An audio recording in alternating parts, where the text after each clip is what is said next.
नमस्कार दोस्तों, कैसे हो आप सब। आशा करती हूँ कि आप सभी ठीक ही होंगे। मैं डॉक्टर शालिनी आले, होम्योपैथी कंसल्टेंट, आप सभी का बहुत बहुत स्वागत करती हूँ। दोस्तों, आज हम बात करने वाले हैं वोमिटिंग के बारे में, उल्टी के बारे में।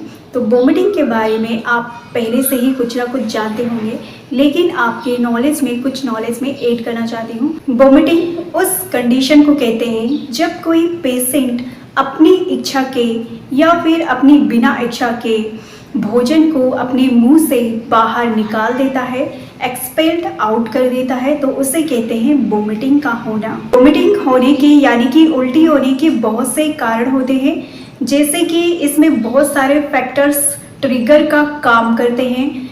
जैसे कि यदि आपको गैस्ट्रोएंटेराइटिस यानी कि स्टमक फ्लू, जो कि एक वायरल इन्फेक्शन होता है, यदि हो जाए तो पेशेंट को फीवर आता है, उसे डायरिया भी होता है। तो ये सिम्टम्स देखे जाते हैं और साथ में वोमिटिंग होती है पेशेंट को। यदि आपको प्रेगनेंसी हो तो भी आपको वोमिटिंग आ सकती है मॉर्निंग सिकनेस के टाइम में। यदि किसी को माइग्रेन हो और उसे सीवियर हेडेक हो रहा हो तब भी उसे वोमिटिंग हो सकती है। इसके अलावा यदि किसी को फूड पॉइजनिंग हो गई हो तो इसके दौरान भी उसे वोमिटिंग हो जाती है। यदि कोई ट्रैवल कर रहा हो, यात्रा कर रहा हो, तो उसे मोशन सिकनेस के दौरान भी वोमिटिंग हो सकती है। इसके अलावा यदि किसी पेशेंट का मेडिकेशन चल रहा हो, सर्टेन मेडिकेशन कोई वो दवाई ले रहा हो, तो उसके साइड इफ़ेक्ट के कारण भी उसे वोमिटिंग उल्टी हो सकती है।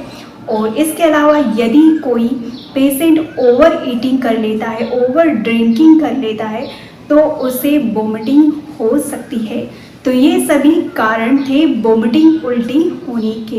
इसके अतिरिक्त यदि कोई पेशेंट IBS से सफ़र कर रहा हो, यानी कि इन्फ्लामेटरी बाउल सिंड्रोम यदि किसी पेशेंट को हो, तो उसे भी वोमिटिंग हो सकती है।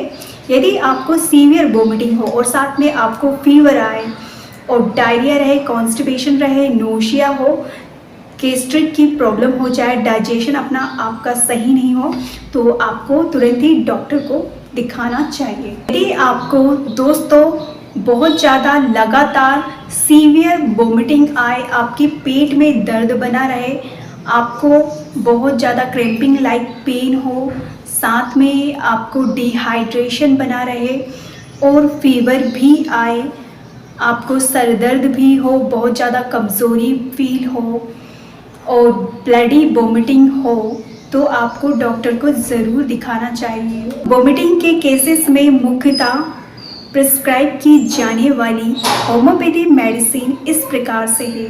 तो पहली मेडिसिन है वो है नक्स वोमिका मेडिसिन।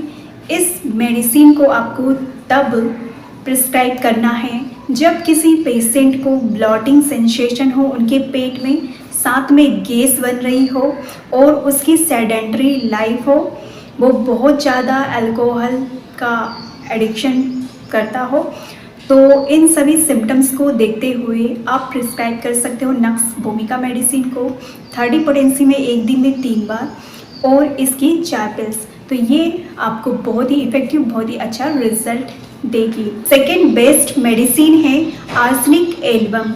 इस मेडिसिन को आपको तब प्रिस्क्राइब करना है जब किसी पेशेंट को फूड पॉइजनिंग हो गई हो और वह पेशेंट बहुत ज़्यादा उसके गले में ड्राइनेस हो, उसे ज़्यादा प्यास लग रही हो और साथ ही उसे बर्निंग सेंसेशन हो रहा हो उसके पेट में, तो आप दे सकते हो आर्सेनिक एल्बम को 30 पोटेंसी में एक दिन में 3 बार, सुबह दोपहर शाम को, इसकी 4 पिल्स।